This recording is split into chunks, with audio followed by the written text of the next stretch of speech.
de Justicia de la Provincia. Hoy, como les digo, inicia un nuevo ciclo de capacitación que está organizando el Fuero de Paz. Para nosotros es un gran desafío llevar a todos ustedes esta iniciativa del Fuero de Paz, pero con su generosidad que los caracteriza, ellos han querido hacerlo abierto, no solamente a todos los jueces de nuestro Poder Judicial, sino a otros operadores del derecho, como son abogados, escribanos, que con gusto me sorprendo de encontrarlos en pantalla en la tarde de hoy. Muchísimas, pero muchísimas gracias entonces a cada uno. Un especial agradecimiento al presidente de la Suprema Corte de Justicia, doctor Dalmiro Garay Cueli, porque él autorizó esta capacitación y ha implementado todos los medios y los recursos para que la pudiéramos llevar adelante, teniendo en cuenta la importancia del tema y la relevancia de nuestro expositor invitado de hoy.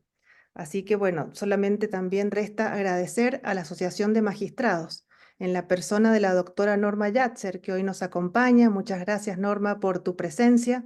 La Asociación de Magistrados nos colabora y nos acompaña en forma incansable en cada uno de los proyectos de capacitación, no solamente con su auspicio y difusión, sino apoyando la iniciativa, proponiendo temas, expositores, y siempre apoyando cualquier intento de perfeccionamiento. Así que muchísimas gracias, Norma, por estar aquí. También agradecerles a quien va a moderar el encuentro de hoy. Hoy nos acompaña la doctora Julia Ponte. Julia es abogada egresada de la Universidad Nacional de Cuyo en el año 2003. En el año 2005 se graduó también como magíster en Derecho por la Universidad de Barcelona.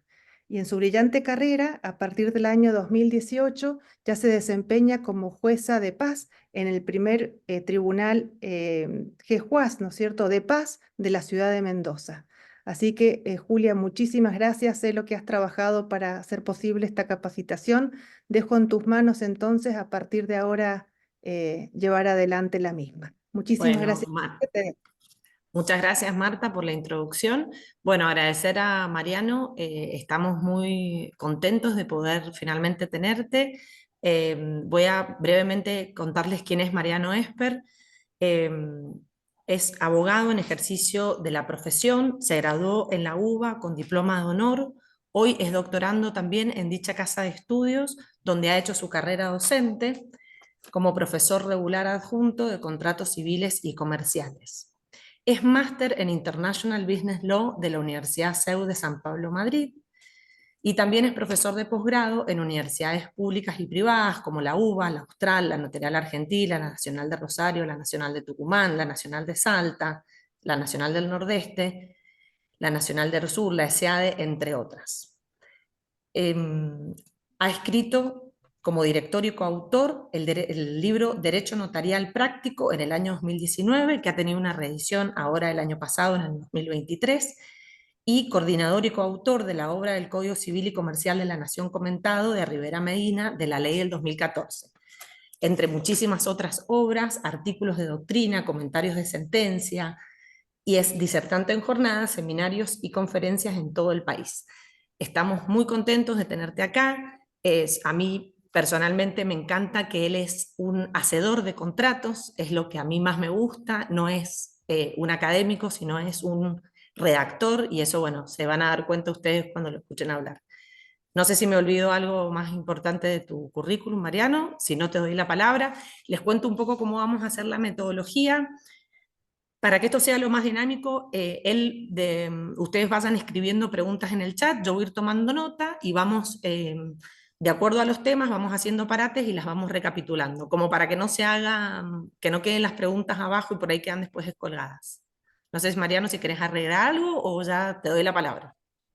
Bueno, Julia, muchísimas gracias por la presentación y a las autoridades del Centro de Capacitación y de la Asociación de Magistrados por estar aquí, por la invitación. Es un gusto enorme, como siempre les digo, trabajar en comunión con los magistrados, con notarios, abogados y todos los que estén presentes, con la provincia de Mendoza, que siempre les digo que tengo un especial cariño. Así que muy, muy agradecido, muy honrado. Y vamos a hacer, como decís vos, Julia, que vayan mandando las preguntas por el chat y yo cada 15 minutos hago un intervalo y vemos qué preguntas hay. Como somos Perfecto. unos cuantos, por suerte, les agradezco a todos los que están presentes desde ya, vamos a ver, bueno, si hay demasiadas preguntas, bueno, tendremos que seguir para adelante porque si no, no nos alcanza el tiempo, ¿ok? Vamos a hacer así. Perfecto. Yo les pido a todos los que puedan prender la cámara, que les agradezco de corazón, después de 4 años de Zoom, por una cuestión de humanidad, como un agua en el desierto más o menos, que prendan la cámara, porque ver las pantallas negras a esta altura de la anterior pandemia no hace bien al alma. Así que por favor, los que no puedan, no puedan, los que puedan prendan la cámara, por lo que sea, aunque sea un rato, ¿sí? Mejor ver cámaras en movimiento y no todo negro, como estoy viendo ahora. Bueno. Voy a compartir un PowerPoint, a ver, cuestiones de carácter organizativo y generales. Yo le mandé a Julia para que suba al aula documentación, lo que hay hasta ahora del tema locaciones bajo DNU.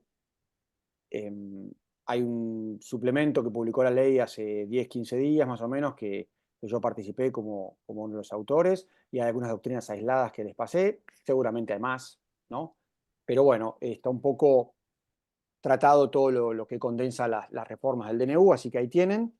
Les voy a compartir un PowerPoint que después también se los puedo subir si querés, Julia, te lo mando a vos para que vos lo subas al aula, que es útil, es un PowerPoint cortito, tiene 20 y pico de filminas, pero es muy útil porque hay una primera parte de hoy que es bastante aburrida, pero es la más importante. Y me alegro que haya muchos jueces presentes porque es a todos, pero muy especialmente a los jueces, no a quienes va dirigido, sino quienes tienen que prestar especial atención en esa primera parte.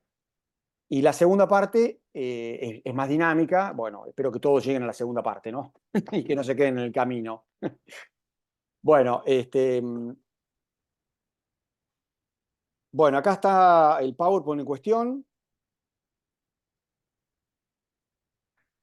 que después te lo paso. Ahí tienen el mail mío por si les queda alguna duda de hoy, por si no lo podemos llegar a resolver. Tienen mi Instagram profesional también, que mucha gente me sigue en redes. No es gran cosa, pero bueno, ahí publico algunas capacitaciones en las que trabajo.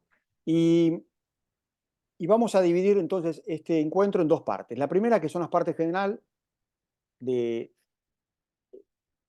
carácter, digamos, constitucional y de carácter normativo. Es la parte más densa, más pesada, la más técnica y la que más atención les voy a pedir.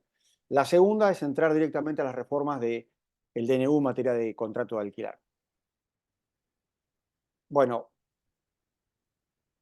primero, dos filminas de DNU. ¿Sí? DNU es Decreto de Necesidad de Urgencia. Como todos ya saben, lo hacemos rapidito esto. Número 70 del 2023. Se dictó el año pasado, en diciembre del año pasado, se publicó el 21 de diciembre y entró en vigencia, pese a que el DNU no indica, entró en vigencia el 29 de diciembre del año pasado.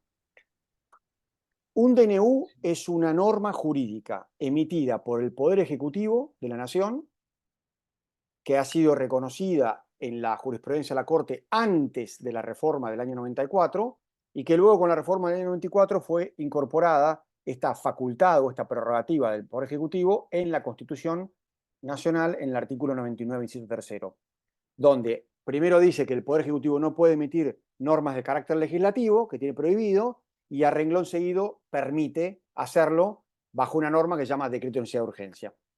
O sea que el primero declara las reglas de prohibición, pero luego permite. En definitiva, la Constitución Nacional, cuando se reformó en el 94, permite expresamente algo que hasta ese momento no estaba expresamente permitido y que se había abierto camino jurisprudencial en la Corte Suprema. Cuando uno habla de DNU, tiene que tener claro que es una norma emitida por el Poder Ejecutivo que tiene rango de ley. Esto hay que decirlo 1 y 1 millón de veces para que nadie crea que un DNU es menos que una ley. Por las cuestiones constitucionales que no voy a explayarme para no aburrir y tampoco para no hacerlo muy largo, por el tiempo de que disponemos, un DNU está en la pirámide normativa en el mismo escalón o en el mismo nivel que una ley. Obviamente, quien emite cada norma es diferente. Obviamente, algunos temas de DNU están prohibidos que sean contenido o que sean tratados por un DNU. Obviamente, la sanción de una ley tiene un procedimiento mucho más complejo y de distintas etapas, donde interviene el Poder Legislativo y también el Poder Ejecutivo, y el DNU es absolutamente diferente en cuanto a quién lo firma, quiénes lo refrendan y demás. Pero lo que tiene que quedar claro es que este DNU, sea o no constitucional, no es inconstitucional por el hecho de ser un DNU. Es decir, el Poder Ejecutivo o por el hecho de reformar una ley como es el Código Civil y Comercial. El DNU especialmente puede modificar o derogar una ley, ¿sí? Eso está habilitado por la Constitución, está habilitado por la jurisprudencia, nadie dice lo contrario. Otra cosa es si un DNU puede derogar 100 leyes, ¿no? O si un DNU puede tener 400 artículos. Bueno, es otro tema que no voy a entrar porque tiene mucho ideológico dando vuelta y no me interesa analizar la cuestión, pero sí me interesa que les quede claro que está legitimado eh, constitucional y jurídicamente que un DNU modifique o derogue una ley. O sea que desde ese punto de vista no es inconstitucional, ¿ok? De hecho, la prueba más cabal es esta capacitación. Estamos hablando de un DNU que reformó el Código Civil y Comercial, que derogó algunas leyes en materia de alquileres y nadie puso en cuestión en todo el país si eso era válido o no. Y de hecho está vigente desde su momento. Bueno, tenemos claro que es un DNU, tenemos claro cuándo se publicó, tenemos claro cuándo entró en vigencia, ¿sí? A partir del 29 de diciembre. Inclusive, esto nos puede servir por si llegara a darse el caso que no pareciera, por cómo están dados los lineamientos políticos últimos en el país. Esto podría ser importante si la Cámara de Diputados llegara a rechazar el DNU y tuviera doble rechazo, Cámara de Senadores, que ya lo tuvo, y Cámara de Diputados, en cuyo caso el DNU perdería vigencia. Y ahí sí sería importante saber qué contratos se celebraron bajo el DNU, los celebrados a partir del 29 de diciembre en adelante. Pero si el DNU no se termina rechazando,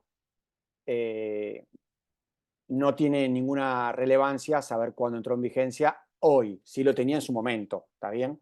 Pero hoy sabemos que cualquier contrato que se celebre, cualquier prórroga o renovación, está regida por las normas del Código Civil y Comercial, reformadas por las normas del DNU.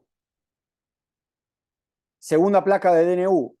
Este decreto está vigente, lo dice.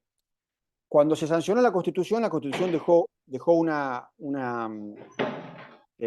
¿quién tiene el audio prendido? Bueno, ¿alguien tiene un audio prendido? Fíjate si se puede.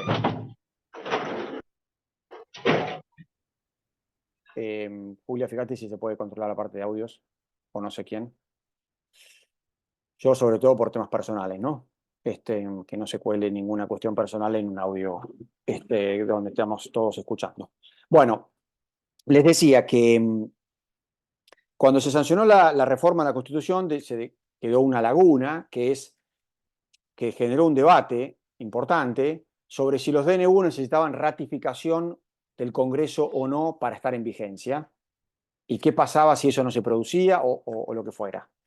Esa polémica, que duró unos cuantos años, se terminó en el año 2006, perdónenme, que es cuando entró en vigencia la ley que aparece ahí abajo en la filmina, la 26122, que es una ley que, dictada por el Congreso, por supuesto, reglamentó algunas cuestiones de los decretos decretos de promulgación parcial de leyes, o de veto parcial de leyes, como lo quieren decir, decretos delegados y decretos de necesidad de urgencia. Tres tipos de decreto que el Poder Ejecutivo Nacional puede dictar según la Constitución. Los delegados y los decretos de necesidad de urgencia no tenían una reglamentación, un procedimiento, unas normas que explicaran algunas dudas. Bueno, esas dudas fueron tratadas y eliminadas en la ley 26122. La ley 26122 dice en el artículo 17 que el DNU no necesita de ratificación, ni de confirmación, ni de convalidación por el Congreso, que está vigente desde el día en que esté vigente según las reglas del DNU y que solo deja de estar en vigencia según si se dan ciertas circunstancias. Por lo tanto, como todos ya deben saber, excepto en algunos temas como la reforma laboral, etcétera, el DNU sigue estando vigente en la mayoría de los aspectos que trata, por lo menos en lo que nos interesa, en la parte de locaciones, no ha tenido ninguna impugnación, y solo podría dejar de estar vigente la totalidad del DNU o la parte de locaciones si se dan alguna de las tres opciones que aparecen en la pantalla. La primera sería que el Poder Ejecutivo emita otro DNU que modifique o que derogue el 70 del 2023, cosa que no parece razonable a hoy. El segundo punto, que es el que regula la ley 26.122, es que las dos cámaras del Congreso, cada una separadamente, como lo estamos viviendo en estas semanas, trate la aceptación o el rechazo del DNU y vote el rechazo.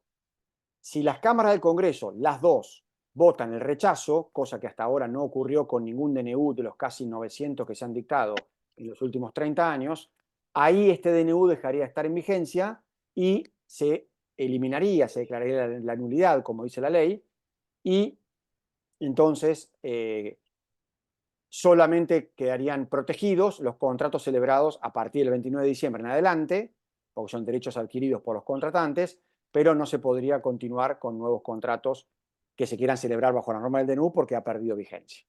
Esto estamos ahora mitad y mitad porque el Senado aprobó el rechazo del DNU y la Cámara de Diputados todavía no se expidió ni sabemos si lo va a tratar, ¿sí?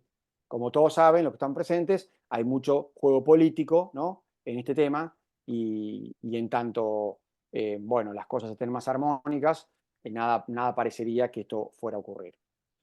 Y la tercera posibilidad es que haya una declaración judicial de un juez, de la Cámara, o de la Corte, provincial o nacional, que declare la inconstitucionalidad de una parte del DNU, la que está sometida a un caso concreto, y para ese caso concreto, en cuyo caso el DNU perdería validez en ese proceso judicial para las partes involucradas, pero todos sabemos que si eso proviniera de la Corte Suprema de la Nación, que todavía no se expidió, tiene como un efecto de derrame para todas las situaciones similares de todo el país. Con lo cual, si bien la sentencia se aplica al caso concreto, en materia de inconstitucionalidad hay un efecto, digamos, cascada, si me permiten la expresión, donde cuando es la Corte Suprema Nacional la que dicta la inconstitucionalidad de cualquier norma, que se suele reflejar en casos similares, ¿no?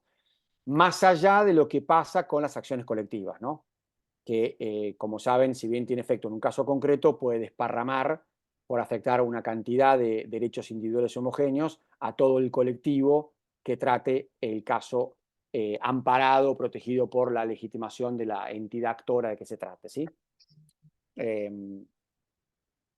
Bueno, no me quiero explayar mucho porque si no me voy de tema, pero hay mucho para decir sobre esto, pero me interesa que esté claro en la filmina y para ustedes cuáles son los tres supuestos en los cuales el DNU que está vigente puede dejar de estarlo. ¿Okay? Bueno, vamos ahora a la parte que es la más técnica, la que más atención les pido, ¿sí? Y que Julia va a tomar si hay preguntas o no al respecto. Hasta ahora, Julia, de lo que hemos visto, que la parte muy introductoria, ¿hubo alguna duda? Si tratamos temas posteriores, lo dejamos para No, después, pero hasta ¿no? ahora ninguna Bueno, duda en el chat. Clarísimo. bien. Normas aplicables para las partes de un proceso judicial y para los jueces que tienen que intervenir en locaciones, ¿ok? Para el iura novit curia, fundamental que el juez, si la parte alega una norma que está derogada o que no está vigente, lo corrija, y si no invoca la norma que aplicable, que el juez, a través de esa facultad histórica procesal, pueda invocar la norma correspondiente, ¿no? Así que esto es clave. Esta filmina y sobre todo la que sigue son filminas que las van a tener para que las puedan, en su caso, profundizar y que yo les diría, lo voy a hacer un poquito extremo, que las conozcan al detalle, ¿sí? No digo de memoria, pero al detalle. En la columna azul, normas jurídicas, y en la columna roja, el estado de las normas jurídicas.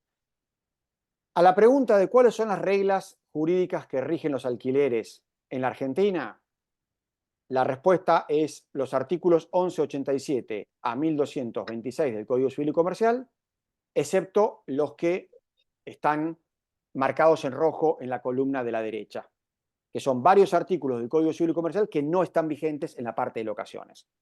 No estoy tratando lo que es arrendamientos rurales, porque es otra área que está empalmada con locaciones, pero que no es parte específica de hoy porque si quieren hacemos una capacitación nueva de arrendamientos rurales y cómo impacta la reforma del DNU en ese tema, pero nos iremos demasiado por las ramas y es mucho más complejo, ¿no? Porque hay que hacer una interacción entre dos normas, la ley de locaciones la ley de arrendamientos rurales del 48 con la norma del Código Civil bajo DNU y cómo se entrelazan unas con otras, ¿no? Es bastante más complejo ese entramado legal. Vamos a hablar de locaciones de cosas, muebles y de inmuebles urbanos destinados a cualquier destino, vivienda, profesión, comercio, industria, actividad civil u otro, o de inmuebles rurales destinados a comercio, industria, vivienda o actividad civil y no a actividad rural. Porque los inmuebles ubicados en zona rural destinados a actividad agropecuaria en cualquiera de sus formas quedan regidos por la ley especial. Todas las demás locaciones de cosas muebles e inmuebles están regidas por las normas del Código Civil y Comercial de la Nación. Había 3 normas que están en la columna azul que eran conocidas, creo. Una, la 27221 del año 2015, llamada de locaciones temporales, que decía algo que no se aplicó prácticamente nunca en el país, que decía que las locaciones con destino turismo o similar eran consideradas o regidas por las normas del contrato de hospedaje.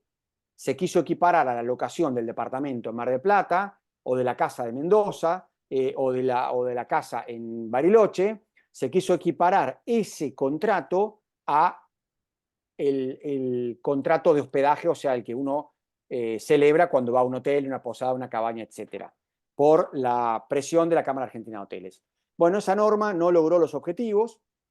De hecho, durante los últimos 9 años en el país se siguió tratando a los alquileres que recién mencioné como alquileres y no como hospedaje. Y bueno, ahora se la derogó por el DNU. O sea que esa polémica quedó histórica. Si alguno la conoce o si alguno en algún momento le intervino en el tema. Segunda ley, la ley 27551 de locaciones. Esa fue, la vamos a llamar, la primera ley de alquileres, ¿no? La ley que en plena pandemia despertó una polémica enorme por las normas que contenía, por la intervención del Estado en materia locativa y sobre todo porque es la norma que rompió el mercado, hablando de forma coloquial, en el sentido de que logró exactamente lo contrario a lo que pretendía. Es decir, terminó produciendo un casi vaciamiento de propiedades en oferta de alquiler en el país, terminó generando una explosión de aumento de los alquileres, especialmente con destino de vivienda, y un largo etcétera que dificultó aún más el acceso a la vivienda del locatario. Todo lo que la ley no quería, bueno, con su sistema y sus normas absolutamente anticuadas y fuera de época, logró algo que era impensado, ¿no? Esto para que no digamos que el derecho va detrás de los hechos, ¿no? O sea, el derecho acá creó hechos absolutamente negativos, ¿no? En un mercado que tenía sus dificultades, que tenía sus crujidos, ¿eh? Las tensiones propias del mercado de alquileres en todo el mundo, en toda la historia de los últimos 150 años del mundo, esto ha pasado. Bueno, esta ley quiso acomodarlo a su medida y produjo el efecto contrario. O sea, lo que vino después fue consecuencia de la norma jurídica y no al revés. Esa norma fue íntegramente derogada por el DNU. La primera ley de alquileres fue íntegramente derogada y como esa ley de alquileres tenía 2 grandes partes, una parte modificaba 10 artículos del Código Civil y la otra parte tenía normas permanentes en materia de locaciones. Todo eso fue derogado. Y ahora voy a ir más al detalle. Y la cuarta norma en cuestión, la tercera norma en cuestión, la 27737, ya más reciente, la tenemos todos muy, muy presente porque fue octubre del año pasado, vamos a llamarla la segunda ley de alquileres. Esa ley de alquileres fue peor que la anterior, duró poco, por suerte, duró 3 meses, 2 meses y pico, y el DNU no derogó esta ley. Por olvido, por lo que sea, no la derogó. O sea que desde lo formal, la 27737 está vigente. Ahora, ¿en qué impacta? Impacta en un solo artículo del Código Civil, que ahora vamos a ver cuál es. En todo lo demás no tiene relevancia porque la sustancia de la 27737 era reformar el Código Civil y la ley de alquileres. Y los artículos de la ley de alquileres y del Código Civil que reformó la segunda ley de alquileres son artículos que han sido reformados ahora por el DNU. O sea que, excepto un solo artículo, que les voy anticipando cuál es, el 1201, en materia de reparaciones a la cosa y reformas y reparaciones urgentes y no urgentes a la cosa y conservación de la cosa, mueble o inmueble, excepto en esa norma, en todo lo demás no importa que el DNU se haya olvidado de esta ley y la haya dejado formalmente vigente. ¿Sí? Bien. Bueno, rápido esta filmina porque no vamos a hablar de contratos en general, solamente recordarles que el DNU modificó 2 normas en materia de obligaciones del régimen general de obligaciones y 3 normas en materia de contratos, las que estamos viendo en pantalla. Todos saben que el 765 y el 766 fueron modificados por el DNU y saben perfectamente lo que dice. Obligación de moneda extranjera con obligación de moneda nacional son obligaciones de dinero. No hay más la facultad del deudor de pagar en pesos y las partes deben cumplir y pagar o restituir la moneda en la especie concretamente designada en el contrato, ¿sí? Era la vieja regla que existía hasta el 2015, ¿no? Cuando estaba el Código Civil vigente,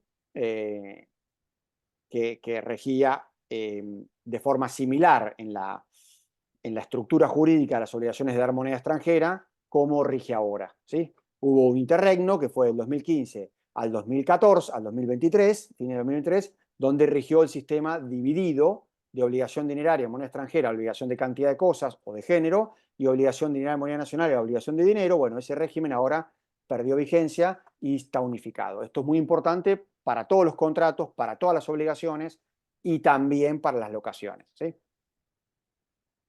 En materia de alquileres,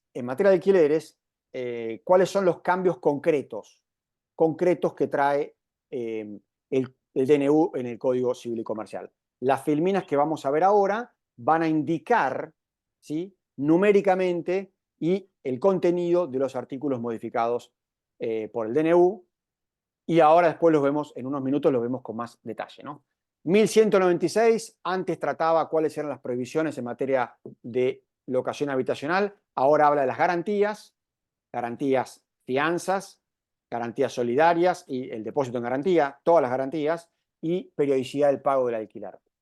Es el único artículo de la parte de locaciones que habla del depósito en garantía y que ni siquiera habla, lo menciona, no lo regula, el único, ¿sí?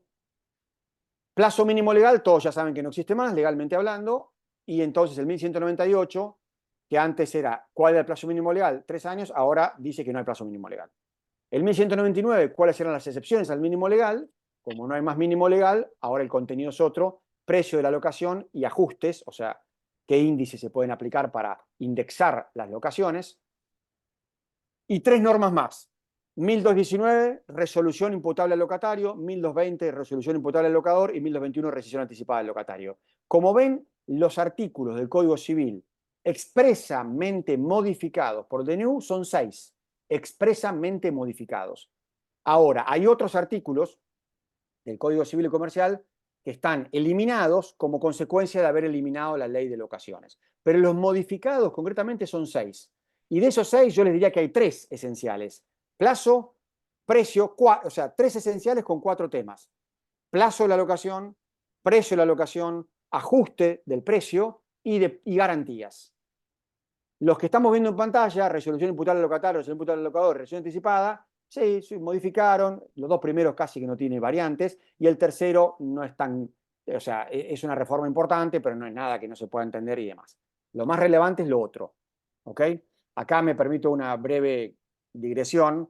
Tengamos claro todos que no es lo mismo resolución que rescisión, ¿ok?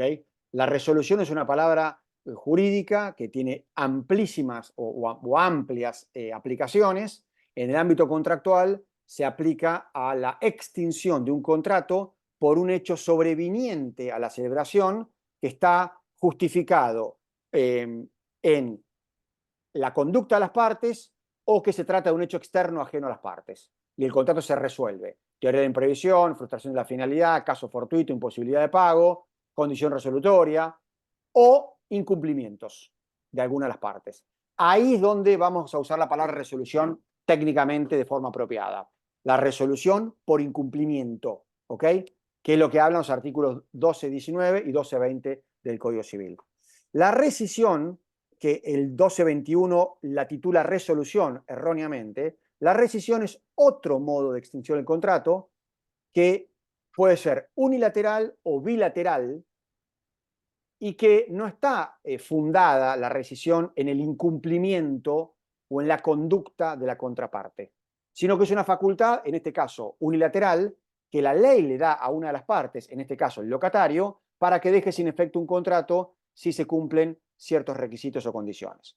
Punto. O sea, diferenciemos bien la palabra rescisión de la resolución, tanto para las resoluciones judiciales, para las sentencias, como para los contratos que tengan que redactar. Porque me canso de ver, tanto en las resoluciones judiciales como en los contratos, el uso indiscriminado e inapropiado de estas dos palabras, que son dos figuras del mundo contractual bien diferentes. ¿Okay? Normas derogadas indirectamente por el DNU o directamente. Indirectamente porque se derogó la ley de alquileres y directamente porque hay algunos artículos del DNU que dice derogas el artículo tal del Código Civil, que no era necesario porque al derogarse la ley de alquileres quedó derogado todo lo que la ley de alquileres modificaba en el Código Civil. Bueno, 1202, obligación del locador de pagar mejoras necesarias, no tiene ninguna relevancia esa derogación porque hay otra norma que es el 12D11 del Código Civil y Comercial que dice que el locador debe pagar las mejoras necesarias. ¿Sí? Pérdida de luminosidad del inmueble que no le permitía al locatario rescindir el contrato ni dejar de pagar el alquiler. Eso se derogó, con lo cual se va a tener que analizar si les toca algún caso en medio de laboratorio, si alguno tiene en el juzgado o en la práctica que lo cuente en el chat, por favor, porque esto es bastante raro de verlo en la práctica, es decir, alquilo una casa y me construyo un edificio al lado. Pierdo luminosidad, me tapa el sol la pileta o me tapa el sol la luminosidad por la cual alquilé la casa, quiero rescindir el contrato. Bueno, eso estaba regulado o no está regulado, se puede canalizar por vicio oculto, que es lo que hacía el Código de Vélez en el 1604, si no me equivoco, del Código Civil, para lo cual les digo, si este tema lo tienen en la práctica profesional, anoten el artículo del Código Civil que les acabo de decir, que lo voy a chequear un segundito mientras hablamos, 1604, porque ahí tenés una norma que si bien no está vigente y no, uno no puede invocar, es una norma que trataba el tema y que tiene 140 años de doctrina y de jurisprudencia al respecto, como para poder... no era el 1605, decía el Código de Vélez. Son vicios redivitorios en las fincas urbanas volverse oscura la casa por motivo de construcciones en las fincas vecinas o amenazar ruina. Son vicios redivitorios, el volverse oscura, el perder luminosidad, es tal vez la figura que se puede invocar hoy si se aparece el caso que acabo de mencionar. Alquilás una casa y te construyen un edificio al lado. ¿Sí? Bueno, ¿puede hacer algo el locatario? Bueno, la única opción sería canalizar la situación por vicio oculto. Si eso no es un vicio oculto, es un tema que me excede para la charla de hoy, es un tema además polémico, pero habrá que ver ahí si el locador sabía o no sabía, en fin, hay muchas particularidades de hecho para ver si hay o no, pero les digo la norma para que veamos la cuestión. El 1204 bis, el 1221 bis son dos artículos que estaban incorporados por la ley de alquileres y que al ser derogada la ley de alquileres se derogaron, ¿no? Y punto. O sea que ahí tenemos las normas derogadas por el Código Civil y Comercial por el DNU en materia de alquileres, ¿no? Entonces tenemos 6 normas modificadas y 4 normas expresamente derogadas por el DNU. Ahora te pregunto, Julia, si hay alguna duda, alguna cuestión y hago un stop.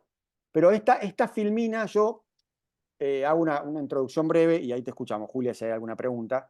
Esta filmina, como todo el PowerPoint que estamos viendo, es un semáforo de colores, como están viendo, ¿no? O sea, es una acuarela, ¿no? O sea, tiene muchos criterios de por qué cada color, los voy a comentar. Les pido que esta filmina la tengan bien presente para cuando tengan que resolver un tema de locaciones o cuando tengan que, si hay abogados o escribanos presentes que tengan que asesorar, redactar contratos, mandar cartas documentos, etcétera, tengan bien presente esta porque esta es una filmina que tiene mucho estudio detrás, hablo de mi persona, tiene mucho estudio detrás y algunas particularidades y es un tema muy complejo y lo vi escrito, incluso en algunos artículos que les mandé, de forma errónea a lo que es técnicamente adecuado. Y lo voy a decir así, de forma bien tajante, porque en esto casi que no hay otra lectura. Casi. Voy a dejar una puerta abierta por las dudas. Julia, ¿tenemos alguna consulta o pregunta? No, hasta ahora no. Bueno. estamos viendo una filmina que refiere los artículos del Código Civil que fueron reformados o incorporados por la primera ley de alquileres, la 27.551. Eso es lo que muestra la filmina. Las normas del Código Civil que la ley de alquileres modificó o incorporó. ¿Ok? Son 12 normas jurídicas. De las 12 normas hay una enorme mayoría que están vinculadas con los alquileres y hay hay dos artículos que no están vinculados con los alquileres, que son el artículo 75, en materia de domicilio contractual, y el 1351, en materia de honorarios del corredor, en el corretaje. Las demás son normas vinculadas con alquileres. ¿Okay? ¿Cuál es la cuestión que hay acá? Los artículos que aparecen en la pantalla con letra negra son artículos que están vigentes de acuerdo con el texto que aprobó el DNU. ¿Ok? El 1196, el 1198, el 1199 y el 1221 son textos vigentes según lo que diga el DNU, que es muy fácil de buscar en Infoleg. El 1204 bis y el 1221 bis están derogados porque expresamente el DNU los derogó, con lo cual ahí no hay problema. El problema lo traen los artículos que están sombreados con color rojo y con azul. Esos son los artículos que traen problemas. ¿Cuál es la cuestión? Me salgo un segundito de acá para que me vean y que cambio y después vuelvo. ¿Cuál es la cuestión que se presenta acá? Este es un problema de técnica legislativa, así que los jueces presentes, más que nunca, y la Asociación de Magistrados, más que nunca, tienen que saber bien esto, y si lo saben me alegro mucho, y si no, lo tenemos que poner todos en común. La cuestión de técnica legislativa es, ¿qué ocurre cuando una ley deroga una ley anterior que a su vez había derogado otra ley anterior? Es decir, hay sucesiones de leyes que tratan un mismo tema y que van cambiando ese tema. La ley 1 dice, las casas tienen que tener tejas. La ley 2 dice, derógase la ley 1. Y la ley 3 dice, derógase la ley 2. ¿Se entiende el punto?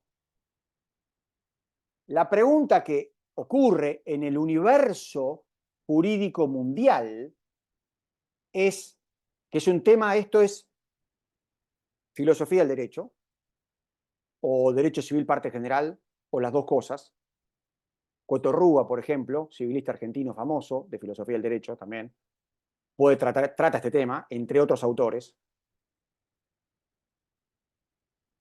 Cuando la ley 3 deroga a la ley 2, ¿renace o no renace el texto de la ley 1? Esa es la pregunta. Vamos de nuevo. La ley 1 dice, las casas deben construirse con tejas.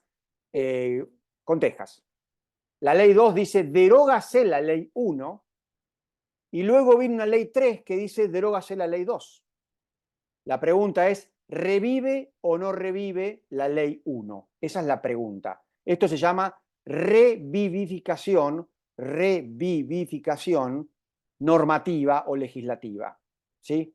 Renacimiento, si lo quieren ver con otra palabra, ¿sí? Pero la palabra técnica es revivificación, lo voy a poner en el chat porque lo estoy tal vez pronunciando mal. Revivificación. Ahí lo puse en el chat.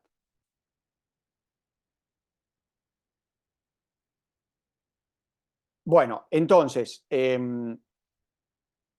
como bien dice Rodrigo, que acá justo estoy viendo el chat, no renace la ley 1, tal cual. La ley 1 no renace, salvo que expresamente la ley 3 haga renacer la ley 1.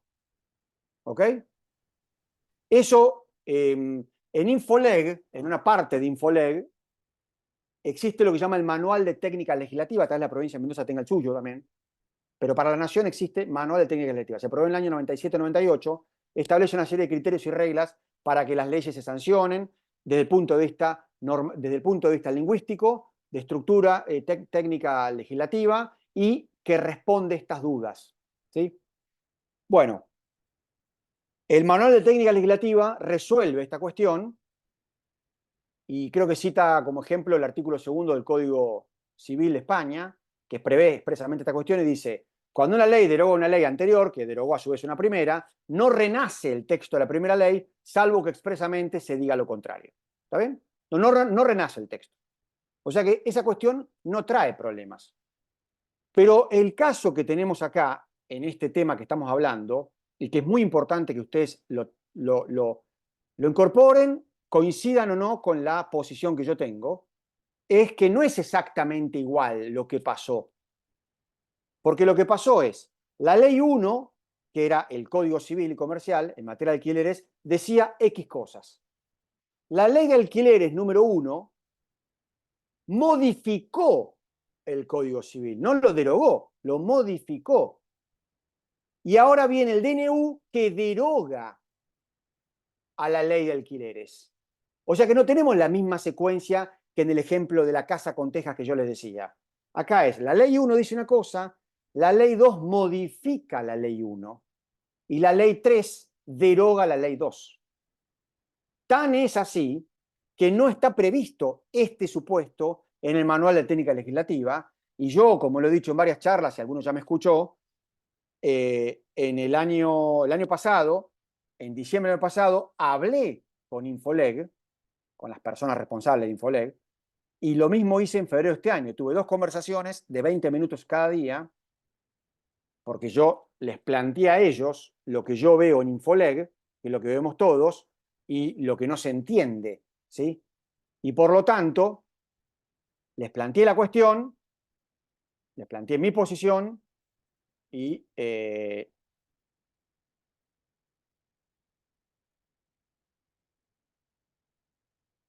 no sé si llegamos a un acuerdo, pero bueno. ¿Están viendo ahora Infoleg en la pantalla, Julia? Lo que estoy moviendo en pantalla es infoleg.gov.ar, que es muchas veces la base de datos oficial que utilizamos para ver cuáles son las normas jurídicas vigentes en Argentina, ¿no? Muchísimos lo hacemos y la usamos como referencia, como si fuera el boletín oficial, pero no lo es, ¿no? De hecho, Infoleg publica muchas cosas tomadas del boletín oficial, o sea que los errores se van como trasladando. Fíjense lo que aparece acá. El artículo 1202 del Código Civil aparece derogado, porque el DNU lo derogó, o sea que no tiene texto, ¿no? No tiene texto, no hay problema.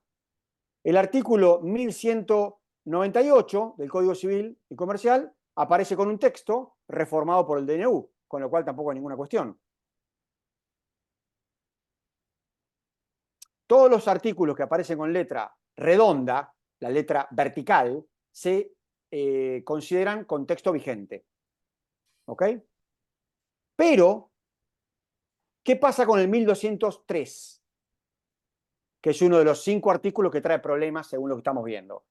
El 1203, según lo que muestra Infoleg, aparece un texto, que es el que están leyendo en pantalla, que yo sombreé, pero está en letra cursiva, en letra itálica. Y abajo dice un artículo, una explicación que dice, artículo sustituido por la ley de alquileres. Vigencia a partir de tan. Y luego dice que este artículo fue derogado, o la ley de alquileres fue derogada por el artículo 247, 249 del DNU. Acá lo que estamos viendo en pantalla, ¿no? Pero no dice si lo que estamos viendo está vigente o no. Entonces, acá hay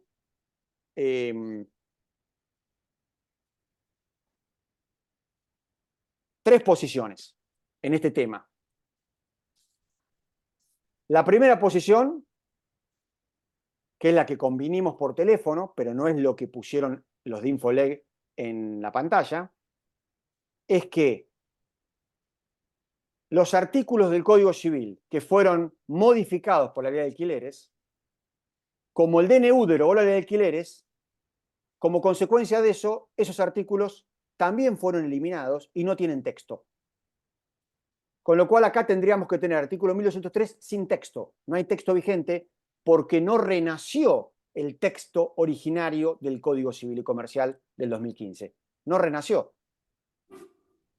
¿Estamos?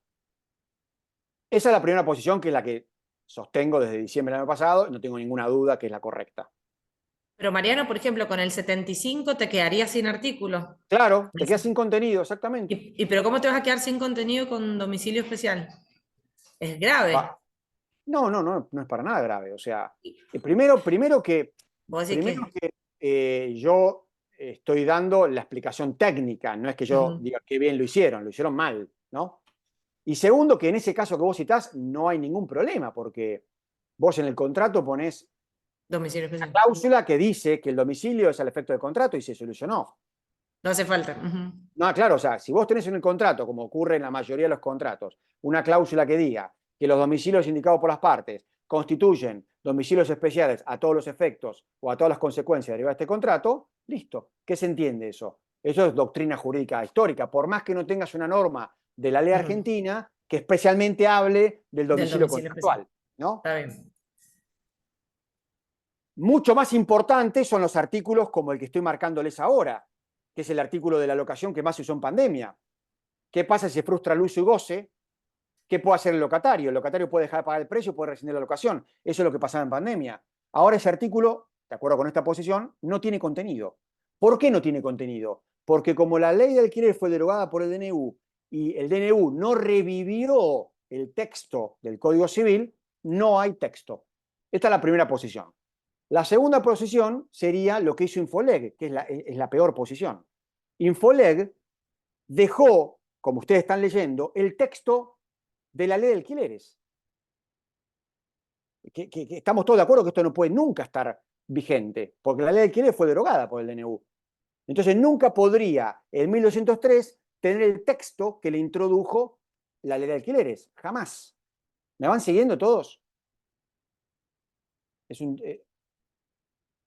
Tenemos una pregunta de Rodrigo Para un segundito, para Julia, ahí va. Y la tercera posición sería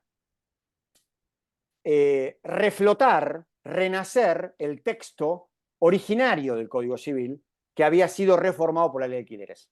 Tenemos tres posiciones distintas con esta secuencia normativa que ni Julia, ni Marta, ni Norma, ni yo, ni ninguno de ustedes es responsable, sino que son responsables los legisladores movidos por intereses de todo tipo que no tienen ni siquiera buenos asesores, ¿no? Para decirle, bueno, cuidado con esto, estamos embarrando, emparchando, etcétera, y quedan estos enjunjes. O sea que la primera cuestión que tiene que hacer un asesor profesional o el juez es ver cuál es la norma vigente. Y sobre eso estamos hablando hasta ahora. Que no debería durar más de un minuto, pero estamos haciendo todo este desarrollo porque el tema es complejo y tenemos que ver cuál es la norma vigente. Vamos a dar los baños. Primera posición. Espera. Lisa. Primera posición. No hay más texto en el artículo 1203, ni en el artículo 1209, fundamental, expensas, impuestos, cargas que graban la cosa. No hay más texto. Primera posición. Segunda posición, el texto que estamos viendo es el de la ley de alquileres. Error, es lo que te muestra Infoleg. Eso estamos seguros que no está vigente, pero estamos totalmente seguros. Tercera posición, hacer renacer el texto del Código Civil originario. Cuando yo hablé con Infoleg, las dos veces me dijeron lo mismo. Bueno, pusimos eso para que cada uno decida. No tomamos partido porque no tenemos una norma en el Manual de Técnica Legislativa que nos brinde el fundamento para actuar en tal o cual situación. Esa fue la respuesta técnica que me dieron las dos veces que hablé. Así que si uno apuradamente abre Infoleg y ve normas del que alquiler, si no se da cuenta de lo que estoy hablando, va a creer que el 1203, el 1209, el 1222 son normas vigentes y no. Por eso están marcadas en la filmina como en rojo. Lo que está en rojo, ahora lo voy a decir, son los artículos del Código Civil que no están vigentes y que no tienen texto renacido del Código Civil originario. No tienen nada. Y ahora va la pregunta, para cerrar esto. Sí, ahí decía Rodrigo. El 1201 escapó Por eso está en azul. Escapó de este enredo. ¿Por qué escapó el 1201? Porque el 1201 tenía un texto con el Código Civil y Comercial, fue reformado por la Ley de Alquileres y luego fue reformado por la segunda Ley de Alquileres. Y la segunda Ley de Alquileres no fue derogada por el DNU. Entonces, el 1201 está vigente. Texto según Ley 27.737, segunda Ley de Alquileres. Se dan cuenta que es un incordio esto, ¿no? Pero bueno, yo trato de explicarlo de la forma más clara posible, más potente posible, para darles un problema y una solución, y para que tengan en esta pantalla una especie de decodificación de todo esto que nos involucra, porque en definitiva la pregunta del millón es, ¿puedo pactar en un contrato que el locatario pague las expensas extraordinarias? Mira, la respuesta es muy sencilla. Si estás de acuerdo con la posición que yo esgrimí de que el 1209 no tiene texto, sí lo puedes pactar. Si no coincidís con mi posición y considerás que el 1209 tiene texto, entonces no puedes pactarlo porque el texto que va a tener vigente depende de la posición que tengas, tal o cual, y son normas generalmente de orden público, generalmente, ¿no? ¿Podés pactar que el impuesto inmobiliario lo pague el locatario? Si tenés mi posición, que es ese tema no tiene regulación bajo Código Civil y Comercial porque quedó vacío, la respuesta es sí, puedes pactar. No será justo, tal vez sea abusivo, pero lo puedes pactar. Si tenés otra posición, no lo vas a poder pactar. ¿Está bien? Y así con todos los temas que están en rojo. Con lo cual, alerta a los escribanos y abogados que están escuchando. Hay varios temas del derecho contractual del locativo o del derecho de los contratos de alquiler que deben, más que nunca, estar especial y expresamente previstos en el contrato, porque hay enormes dudas, para mí no, pero bueno, puedo decirlo, de que no tienen marco normativo. Y si no tienen marco normativo, la regla va a ser, ¿cuál va a ser? La que el contrato establezca. ¿Está bien? Bueno, ahora sí, hago un stop y escuchamos las dudas o preguntas que haya. Julia. Rodrigo Furque, no sé si le pueden habilitar el micrófono o la digo yo. No, lo que decía, a ver, voy a poner la cámara también. ¿Qué tal? Coincido con usted, no reviven las normas. La norma derogada, cuando se deroga la segunda norma, no revive la primera. Pero bueno, habrá que trabajar con lo que se tiene en el contrato y con las normas generales. Por ejemplo, el caso del artículo que está usando como ejemplo, se podría llegar a la misma situación de acuerdo a las normas generales del contrato, que es rescisión de la frustración del fin del contrato, creo que es el artículo 1090. El tema de las expensas, bueno, como dice usted, o sea, Te si no hay una interrumpo, prohibición... Rodrigo, te interrumpo. Lo que decís muy bien es perfecto lo que decís, es integrar las normas ausentes en materia especial con las normas generales. Perfecto. Pero la norma especial 1203 decía que el locatario, si se frustraba el fin, podía no pagar el alquiler. Es decir, no rescindir el contrato, no pago. Y eso no lo permite la norma general. O sea, le daba el 1903 ciertas opciones al locatario que no le da la norma general. Podrás hacer una argumentación muy sofisticada y muy elaborada, el que puede lo más puede lo menos, bueno, pero tenés que ir bajando de reglas generales a lo particular. Así que está muy bien lo que decís y muy razonable como estás argumentando, pero no siempre la ley general, o sea, las normas generales prevén una solución. Por ejemplo, el caso de expensas es el más claro, ¿no? Claro. El caso de Sí. expensas es más claro. Yo creo como que no tenemos que, si hay un error de técnica legislativa, porque parece que no es la intención, entonces la pregunta es, ¿nos atenemos a la intención que pareciera que tenían o a lo que dice la ley? Yo creo que hay que atenerse a lo que dice la ley. Si la ley está derogando una norma y quedó sin texto, quedó sin texto. Después las partes tendrán que hacer los contratos con más detalle y por un lado, y por otro lado, tendremos que aplicar más las normas de interpretación de la parte general del código y de la teoría de los contratos. Pero Sí, hacer... sí, teoría de los contratos, teoría de las obligaciones, ¿sí? Y demás. Pero es importante que tengamos claro que las herramientas con las cuales voy a hacer una palabra coloquial, jugamos, no son las mismas, o nos faltan algunas herramientas. Entonces, bueno, ¿cómo completamos la operación tal si no tenemos la herramienta tal? Esa sería la cuestión. Que sepamos, y esta es la primera y principal objetivo de mi intervención hoy, que sepamos que en materia de locaciones no se lee plano el articulado del Código Civil. ¿Ok? Que sepamos que hay algunas lomas de burro o algunos badenes que nos permiten atenernos a situaciones especiales. Eso es lo que primero me interesa destacar. Después, cada juez o cada abogado o cada escribano lo resolverá con el criterio que le estoy transmitiendo, que para mí es el adecuado, o con otro criterio que considera adecuado. Pero que no se nos pase por alto. O sea, esto es una llamada a atención. Una última cosa que, como argumento para los que quieren la revivificación, hay un fallo de la Corte ahora que volvió a poner en vigencia el Consejo de la Magistratura de una ley derogada. Le dio un rulo a la Corte, pero de alguna manera hizo revivir una ley derogada en la cual el presidente de la Corte era el presidente del Consejo de la Magistratura. Hay algo con que agarrarse para revivir. Ahí están los argumentos, o sea, le dan un rulo, dicen como que frente a ese vacío tienen que resolverlo de alguna forma, a diferencia de algunos tipos de vacíos que requieren una norma, los que no lo requieren, y bueno, llegan a inventarse una ley a nivel judicial que es justamente la ya derogada, la número 1, digamos. Claro, bueno. No sé, Ahí tenemos una última preguntita de Anabel. Anabel, ¿tenías una pregunta que levantaste la mano? ¿O fue sin querer? Anabel.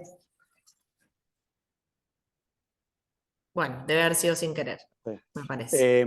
Y acá Pedro dice, el problema no está en cuestiones de disposiciones de tipo supletorio, sino en aquellas en las que está el juego del orden público. No, el problema está en todas, Pedro, porque en las cuestiones, en las normas de carácter supletorio, como bien haces la distinción, rigen, salvo que el contrato prevea otra regla, con lo cual, si el contrato no previó ninguna regla y tenés una norma supletoria, esa norma supletoria integra el contrato como si fuera una cláusula más.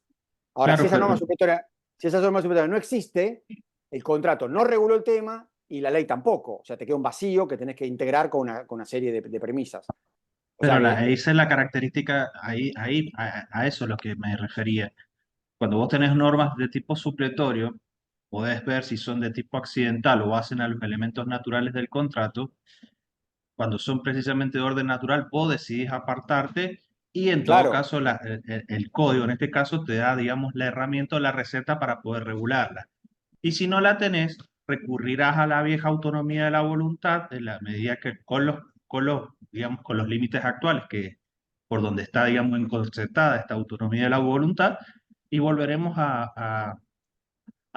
digamos, a rieles originarios. O sea, por eso te digo, yo no le veo tanto problema en ese sentido, sino en todo caso cuando ya esas normas están afectando cuestiones de orden público y ahí es donde yo lo veo más problemático. Pero bueno, es mi opinión, no no, está significa bien, el... yo lo veo problemático en los dos casos por igual, porque te insisto, si la norma es supletoria y las partes no previeron la regulación del tema en su contrato, la norma supletoria cumple una función normativa esencial, que es rellena el silencio contractual. Pero si no tenés Sí, norma sí, coincido, supletoria, en si eso no tenés coincido. norma supletoria, no tenés nada que te rellene el silencio contractual. ¿Está bien? O sea, el tema de la regulación de las cargas, contribuciones y expensas e impuestos, ¿es de orden público o supletorio? La norma era parte supletoria, parte de orden público. Ahora, de acuerdo con mi posición, no tenés nada regulado ahí. Si el contrato no prevé, no tenés normativa. Y si consideras que está vigente la norma, bueno, rige para una parte y para otra, y rige en lo que la norma establezca. Pero me parece que en los dos casos es importante, no solamente si la norma fuera de carácter imperativo. Igual entiendo lo que decís, pero en este caso, el 1203 sería otro ejemplo más. Si el 1203 es de carácter supletorio, bueno, viene a ocupar el silencio contractual. ¿Qué contrato de locación inmobiliaria antes de la pandemia tenía una regla como la del 1203? Yo no lo vi nunca prácticamente. Que se frustraba la finalidad de la cosa, del destino, el locatario podía rescindir o dejar de pagar el alquiler. Nunca vi una cláusula de un contrato así. Nunca. He visto cientos de contratos de alquiler. Ahora, si pasaba lo que pasó, rigió el 1203 en la época de la pandemia. porque vino a ocupar el vacío contractual. En cambio ahora, Sí, que no sí, está vigente eso, tenés que acudir, como dice Rodrigo, a las normas generales del 1090, frustración de la finalidad, o hacer una argumentación, digamos, una pirámide arquitectónica para ver cómo justificás que el locatario que te vino a consultar el estudio no quiere pagar el alquiler porque no puede usar la cosa por la finalidad frustrada. ¿Sí? Por lo que sea, pandemia o lo que sea. ¿Ok? Bueno, avanzamos. Yo encantado de seguir, pero no nos va a dar el Sí, tiempo. sí, sigamos, sí, Bueno, sigamos. esta parte que vimos, la más larga, la más pesada, la más compleja, es la más relevante, porque lo que vamos a ver ahora más apuradamente no tiene tanta vuelta. O sea, yo puedo escuchar las preguntas que quieran, pero van a ver que no hay tanta vuelta, ¿no? Para cerrar la parte general, todos los cambios que estamos viendo del DNU se aplican a los contratos nuevos. Por contratos nuevos se entiende los contratos de cero, las prórrogas de contratos previos y las renovaciones de contratos previos. Todo eso celebrado a partir e inclusive del 29 de diciembre queda regido por las normas del DNU que ahora vamos a ver. ¿Ok? Bueno, hace un rato vimos que había 6 artículos del Código Civil y Comercial reformados por el DNU y que había una serie de artículos derogados, ¿no? Vamos a las modificaciones, concretamente. Acuérdense que los temas principales son básicamente 4. Le podemos agregar un par más, pero son básicamente 4. Plazo, precio, ajustes y garantías. Si le quieren agregar un quinto, rescisión anticipada del contrato. Y si le quieren agregar un sexto, resolución por incumplimiento. Pero sobre todo los primeros 4 y un poquito el quinto. Plazo, acá casi todos los temas que vamos a ver ahora se responden con casi el mismo latillo. Las partes tienen libertad para diseñar el tema de acuerdo con sus propios intereses y deseos. ¿Sí? Se aplica eso. Para el plazo, el inmueble solamente cuando es rural y cuando está destinado a explotación agropecuaria, que tiene plazo mínimo legal, y que no hablo de las excepciones de la ley de arrendamientos, solamente en esos casos hay mínimo legal. En todos los demás casos que estén regidos bajo el Código Civil y Comercial, que son la inmensa mayoría de locaciones de cosas muebles o de inmuebles en el país, no hay mínimo legal, ni el contrato originario, ni las prórrogas, ni las renovaciones. Eso está clarito y no hay mucho más para decir porque es bien clara la idea. Si no hubiera una norma contractual, bueno, se establece en el código 3 reglas supletorias. Si el inmueble es destino de vivienda permanente, mínimo 2 años. Si el inmueble es comercio, industria, actividad civil, profesión, el plazo es 3 años. Y si se trata de locaciones temporales, es el plazo que los usos y costumbres determinen. Son 3 reglas supletorias, porque la regla se supone que va a estar en el contrato. Ahora, esto aplica para los contratos no escritos o para los contratos que se hacen muy informalmente, escritos, y que no se pone el plazo, cosa que también, insisto, no lo vi nunca en un contrato de alquiler. Pero sí he visto contratos verbales, ¿no?, de alquiler. Así que si hay contratos verbal, se aplica el 1998 en la segunda parte en cuanto al plazo mínimo. ¿Okay? Bueno, esto ya lo vimos. Segundo tema, precio. El precio de la locación en general, locación de cosa mueble e inmueble, está regido por el 1199 y por un párrafo del 1196, sustancialmente, ¿no? Hay algunas normas perdidas del Código Civil y Comercial que también hablan algo de precio. Esto reitera lo que ya decía el 765. Los alquileres se pueden pactar en moneda de curso legal o en moneda que no tiene curso legal en la Argentina, no hay ningún problema. El locatario tiene que pagar el monto en la moneda especialmente pactada, dólar, peso chileno, real, euro, yen, etc. Y se puede aplicar índices de ajuste, porque, como dice el último párrafo del 1199 que estamos viendo en pantalla, el precio del alquiler no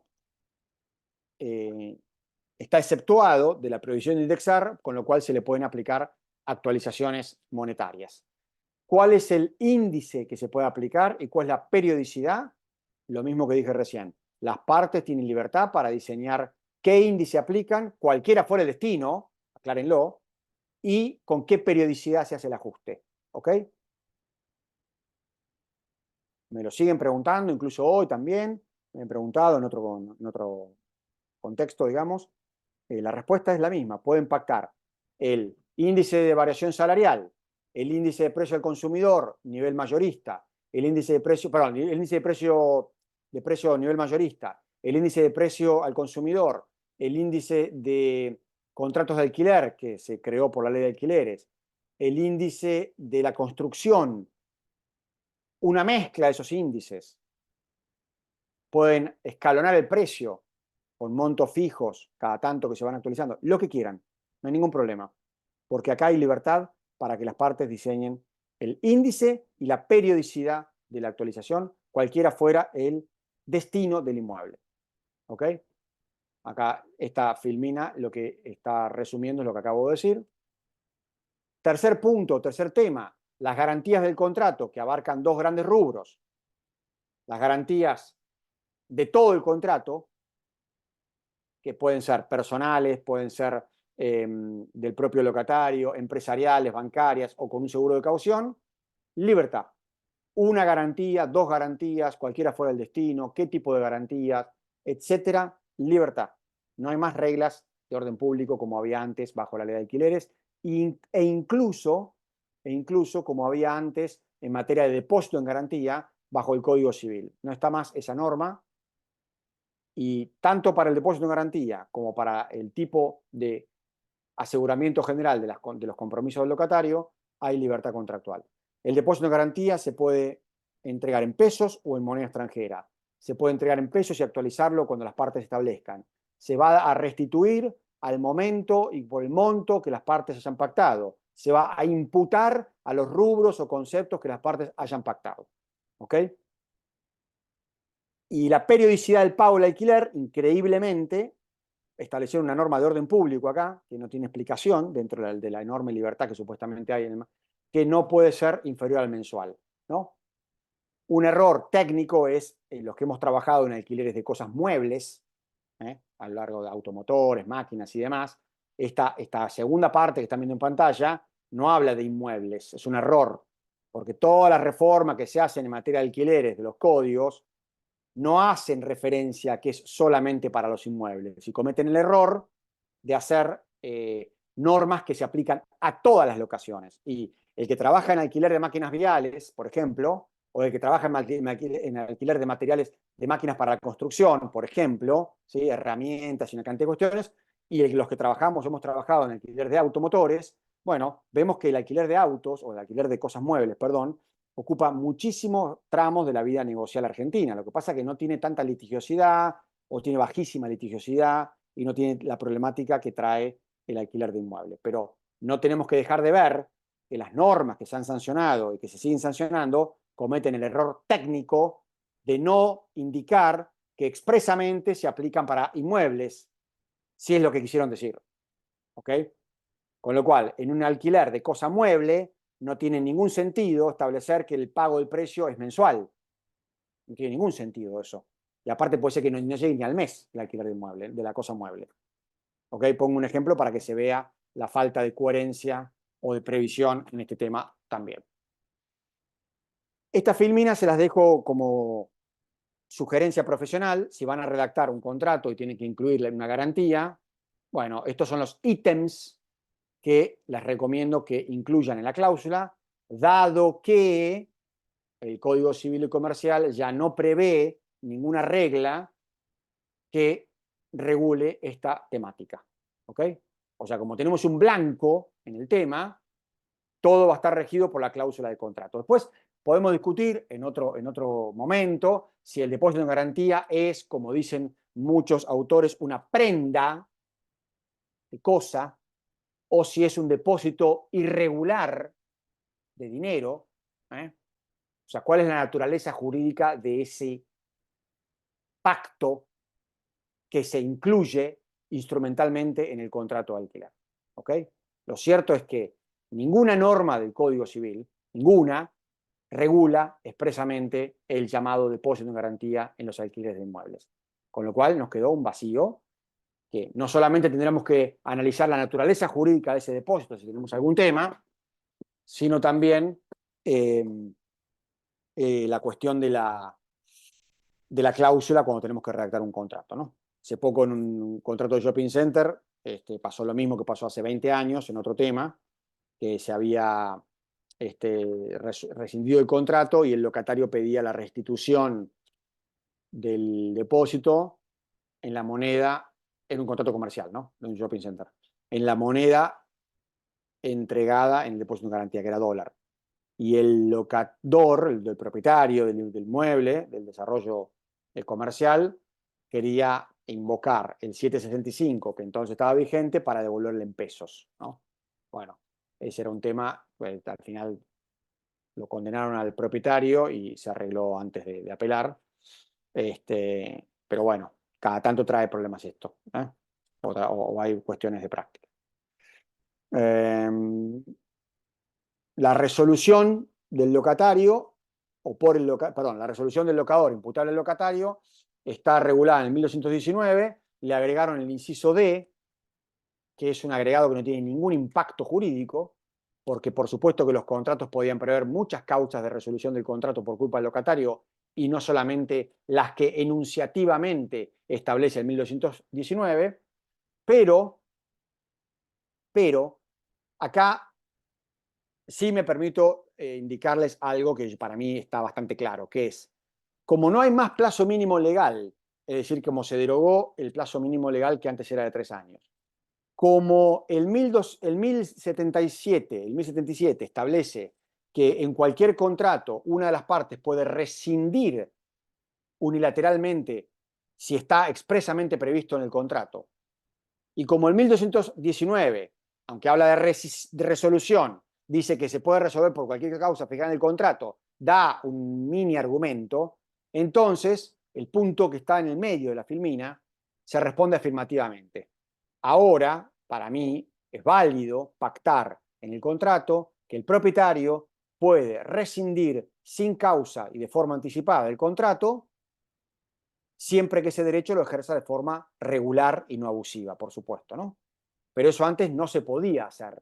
¿Por qué? Porque había un plazo mínimo que garantizaba estabilidad al locatario durante X tiempo, durante el cual el locador no podía rescindir anticipadamente, podía resolver por culpa del locatario. Acá lo que estamos hablando es otra cosa. Y lo que se presenta mucho en la práctica, por colegios de inmobiliarias que trabajo en muchos lugares del país, es la famosa cláusula de venta del inmueble.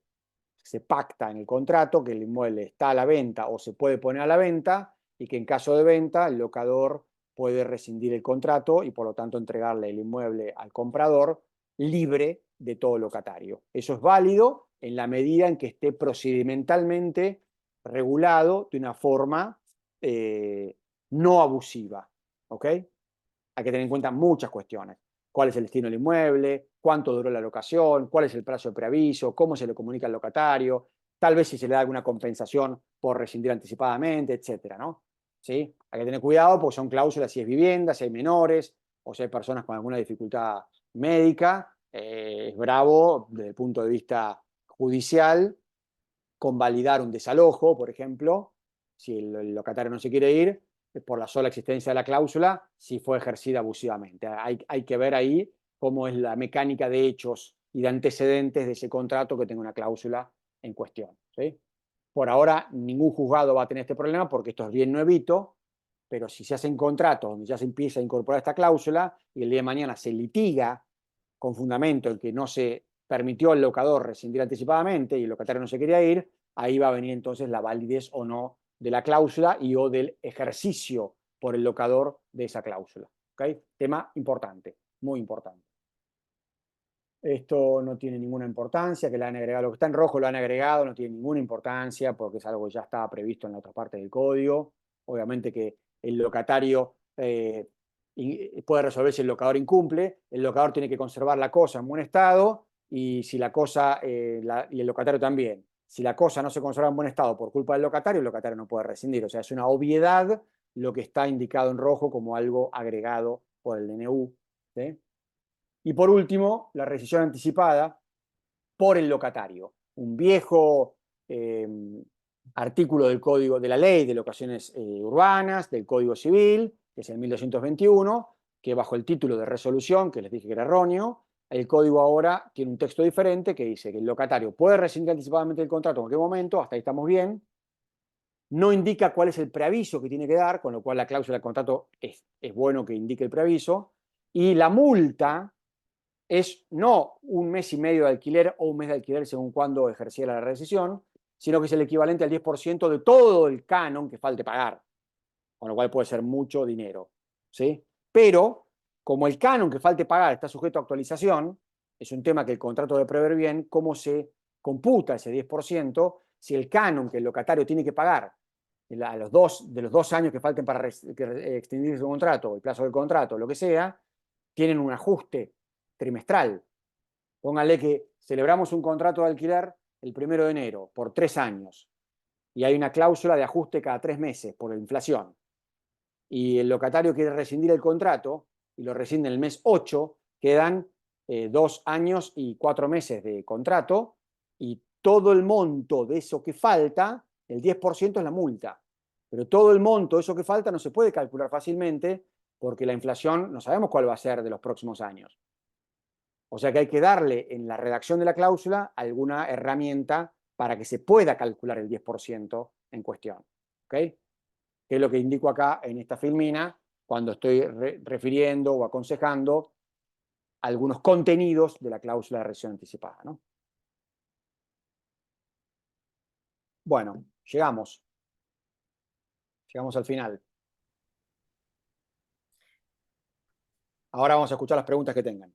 Sí, ahí retomo una pregunta que había hecho Romina Carla Diego, que decía que ¿cuál es el índice que vos aconsejás? Supongo que depende del caso, pero bueno, te dejo la respuesta. Índice de actualización. Ella preguntaba si el IPC es el mejor. Sí, el IPC para mí es el mejor trimestral, si depende de qué trabaje el locatario también, ¿no? Si es autónomo, si es asalariado, en qué rubro trabaja, porque también hay que tener no digo que el propietario haga beneficencia, pero que sí se ajusta a la realidad. Si le ponen un incremento de inflación que va muy por detrás del salario, bueno, entonces Claro. está incorporando un problema, ¿no? Yo te quería preguntar en cuanto al plazo mínimo, porque el Perdón, se plazo puede hacer un mínimo, mix, se puede hacer un mix también, por supuesto, ¿no? Perfectamente. claro, un mix. El plazo mínimo existe en la Argentina, creo, de principio del siglo XX con la inmigración, ¿no? O sea, hemos tenido 100 Plazo años. mínimo, sí, plazo mínimo existe de 1921, concretamente. No, yo tengo miedo que ahora están los usos y las costumbres, nadie está, creo, haciendo por menos de 2 años o 1 año, o sea, a nadie le interesa tampoco hacer algo tan corto. Pero ¿no crees que podría llevar a un abuso esta total libertad en cuanto al plazo mínimo? Mira, hasta ahora lo que yo he visto en muchos lugares del país se está estabilizando como en 2 años, ¿eh? Entonces, como era antes. Sí, como se está imponiendo el uso de costumbre que era antes, podría darse, sí. A ver, los abusos también existían antes, ¿no? O sea, no vamos a inventar ahora la práctica abusiva, pero podría darse. Pero Pero ¿crees que no? por lo que estoy viendo, se está acomodando el mercado en 2 años. ¿Sí? Perfecto. Fernando Besilla había levantado la mano. Fer. Gracias, Juli. Bueno, muchas gracias, Mariano, por la exposición. Yo quería hacerte una consulta en relación, que es lo que próximamente se nos va a venir a los jueces, que siempre nos llega todo un poquito tarde, respecto a la aplicación temporal y relacionada con el precio. En general para la locación, pero en realidad para cualquier contrato y con el 765. Suponiendo un contrato de locación comercial, con destino comercial pactado en dólares, o un contrato cualquiera pactado en dólares, por ejemplo, una compraventa antes de la vigencia del DNU 70/23, donde las partes no pactaron, o sea, no renunciaron a las facultades de obligarse en moneda de curso legal que tenía el 765. Entra en vigencia el decreto del DNU y después una de las partes pretende desobligarse pagando el equivalente. No me importa tanto el tipo de cambio, que sé que hay discusión y demás, pero uno podría decir, bueno, como el 765 era una norma supletoria y yo no dije nada, entendí que esa facultad estaba dentro del contrato y podía desobligarme en pesos. Con la entrada en vigencia del nuevo contrato, ¿sigo teniendo esa facultad de desobligarme en pesos o podría decirse que es una consecuencia no agotada y que hay aplicación inmediata del nuevo de la nueva ley, digamos, el DNU, y ya tengo que sí o sí pagar en dólares. No sé si me explico Te explicás con el ejemplo. perfecto, exactamente, tenés para mí argumentos para las dos posiciones. Yo lo discutí, no es la palabra, lo intercambié fuerte con bien, porque soy amigo, con un juez de La Plata, sobre este tema justo que estás preguntando. Él tenía una posición que seguía Monchete Espanés, que decía que es una consecuencia de una relación jurídica preexistente y por lo tanto rige la nueva ley. Para mí no es claro el tema. Es más, tal como lo has planteado vos, para mí rige el 765 versión anterior, ¿no? Pero está claramente todo deslindado en el alcance que le das al artículo 7 del Código Civil.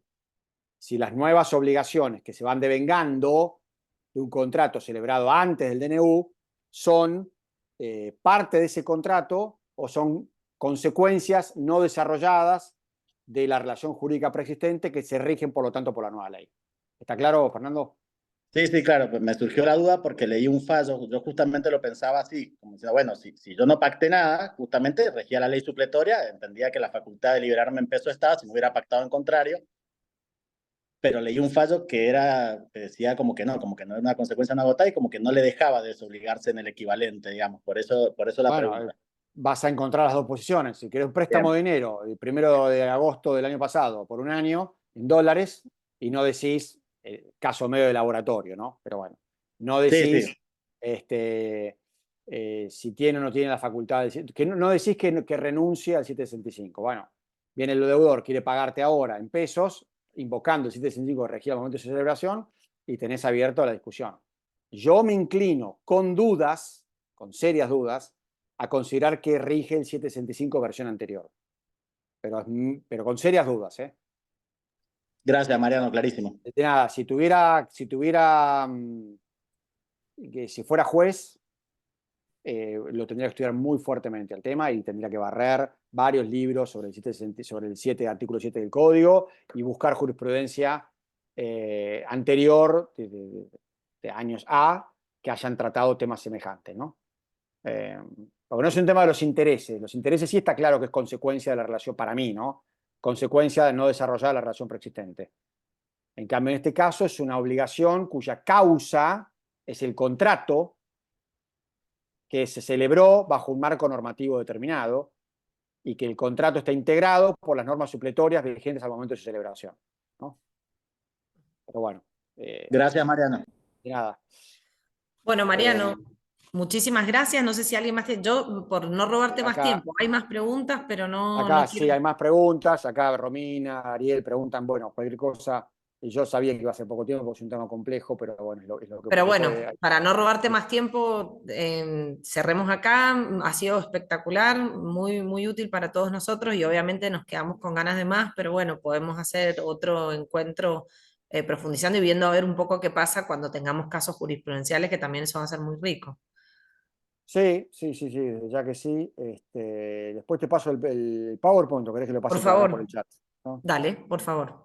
Bueno, Pásamelo como quieras. dale, perfecto. Parece Bueno, mejor. gracias, Sí. ¿Qué decías, Marta, Marta? ¿querías decir algo, Marta? No, no, que me parece mejor que lo pases después a Julia, más prolijo, para que lo podamos subir a la página. Bueno, ahí en Bárbaro. el chat todos están agradeciendo. Bueno, muchísimas gracias a todos por participar y los invitamos al próximo encuentro que ya pronto les haremos llegar cuándo es y la forma y en la temática. Pero seguimos todo este año con una serie de encuentros. Bárbaro. Muchas Muchísimas gracias. Gracias, gracias. Desde ya. Mariano, como siempre, un lujo. Gracias, Julia, brillante todo moderado. Marta, perdón que te interrumpa, no sé si Sí, querrás adelantar algo respecto de la próxima Te sí, liberamos, capacitación Mariano, que si te estamos, querés. Ah, como para que la gente vaya sabiendo. sí, con todo gusto. Estamos pensando en hacer un encuentro sobre conjuntos inmobiliarios, toda la temática de los consorcios, del tema de expensas, tan caro al fuero de paz, el tema de la famosa adecuación a propiedad horizontal especial. Estamos armando un panel formado por muchos jueces de distintos fueros que tienen que ver con la materia y también con profesores de la facultad de acá de Mendoza. Vamos a hacerlo presencial y virtual. Bueno, es lo que les puedo adelantar por el momento, pero va a ser el 20 de mayo. el 20 de mayo a las 17 horas, también lunes, y bueno, allí nos encontraremos.